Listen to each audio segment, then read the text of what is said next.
Let me ask you something simple. What if the voice judging you inside isn't wisdom at all, but training? Just sit with that for a moment. Most of us move through life believing that inner pressure is proof of conscience, that the tightness in the chest means we care, that the quiet self-accusation means we're being responsible adults, and because it feels familiar, we never slow down to look at it. This isn't a video to play in the background. Nothing here works if you rush it. We're not trying to fix that inner voice. We're not trying to get rid of anything. We're just going to notice something most people never stop to notice: how early it arrived, how convincing it sounds, and how often it points inward, not outward. If you stay, there may be a moment where something loosens, not dramatically, just enough for you to realize. You may have been operating under an assumption that was never actually yours. Have you noticed how that inner voice doesn't need an introduction? It's already there when you wake up, before the day has a shape, before anything actually goes wrong. You forget to reply to an email, it speaks. You say something slightly awkward in a meeting, it's already commenting, not loudly, almost helpfully. And here's the strange part. Most of us never ask where that voice came from. We treat it like eyesight, like gravity, just part of being human. But think back, not to a specific memory, just to the feeling of being small, needing approval, reading the room, knowing when to behave, when to hold back, when to be good. That voice sounds mature now, reasonable, concerned about consequences, yet it learned its timing a long time ago. It shows up fastest in moments that involve others, disappointing someone, standing out, crossing an invisible line. No one had to teach it words anymore. It already knows the rules. And maybe the question isn't whether that voice is right or wrong. Maybe it's simpler than that. What if it's just very well trained? How does a voice like that gain so much authority? Not overnight, not through one lesson, through repetition that feels harmless. Think of a child, any child needing food, warmth, approval, safety. Before understanding rules, the body learns signals: a raised eyebrow, a pause in someone's tone, affection that arrives or doesn't. No one explains it, the learning happens anyway.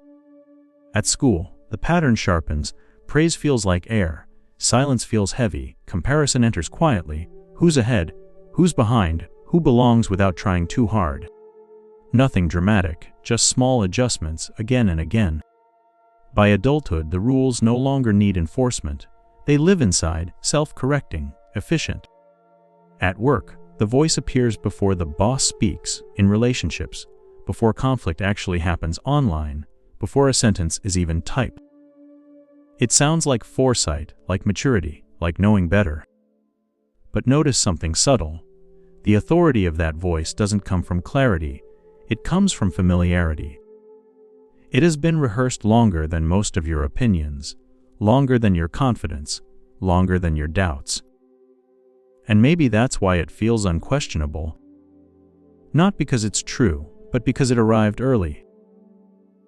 Have you noticed how quickly the mind divides things? This is acceptable, that's too much, this part of me is fine, that part needs fixing. It happens in ordinary moments. You speak up, then immediately review how it landed. You feel excited, then measure whether it's appropriate. You're tired, then judge yourself for being unproductive. The division feels responsible, even grown up. Because splitting creates order, at least on the surface. When everything is labeled, nothing feels chaotic. There's a right side to stand on, a wrong side to avoid. But something subtle happens when this becomes constant. Energy leaks, attention fractures. Instead of acting, there's monitoring. Instead of responding, there's comparison. You're never fully in what's happening. Part of you is always watching the other part. From the outside, this looks like self-control. From the inside, it feels like effort. And effort feels normal because it's familiar. Yet there are moments, rare, quiet ones, when action happens without that inner split, when you respond before evaluating, When words come out clean, without rehearsal, nothing collapses, life doesn't fall apart. Which raises a gentle question. Is division actually keeping things together, or just keeping everything in line? Have you ever noticed how quickly explanation steps in? Something tightens in the chest, and almost instantly, the mind says, "I'm stressed. I'm overreacting. This is because of work." The explanation feels useful. It feels like understanding. But watch closely. The body already reacted before the sentence finished forming. Think of a moment like this. You read a message, nothing dramatic, just a few words. Before you know what it means, the shoulders shift, breath changes, the stomach responds. Only after that comes the story, the interpretation, the reasons. We tend to trust the story because it's clear, because it sounds intelligent, because it gives us something to hold. But the experience itself was never confused. It didn't need clarity. It was already complete. Understanding arrives later and quietly replaces contact. We say, "I know what this is," and stop listening. Yet sometimes, when the explanation pauses, even for a second, there's a different quality of attention. No fixing, no naming, just sensation unfolding and passing. Nothing mystical, nothing dramatic. Just the difference between knowing about something and being with it. And once that difference is noticed, it's hard not to keep noticing it. When does guilt usually appear? Not after something truly harmful. That's the interesting part. It shows up in smaller moments. You say no, you rest when others are pushing. You choose what fits you instead of what's expected. Nothing illegal, nothing dramatic. Yet there it is, a quiet discomfort, a sense of having crossed an invisible line. At work, it sounds like, "I should have stayed later." In family, "I should have explained myself better." Online, "Maybe I shouldn't have posted that." Guilt doesn't arrive with facts, it arrives with pressure. Notice where it points, not toward what actually happened, but toward how it might look, how it might affect your standing, your place. It doesn't ask, "Was there harm?" It asks, "Did you disrupt the pattern?" That's why it's so effective. It doesn't need witnesses. It works best in private. And because it feels internal, we assume it must be personal, moral, meaningful.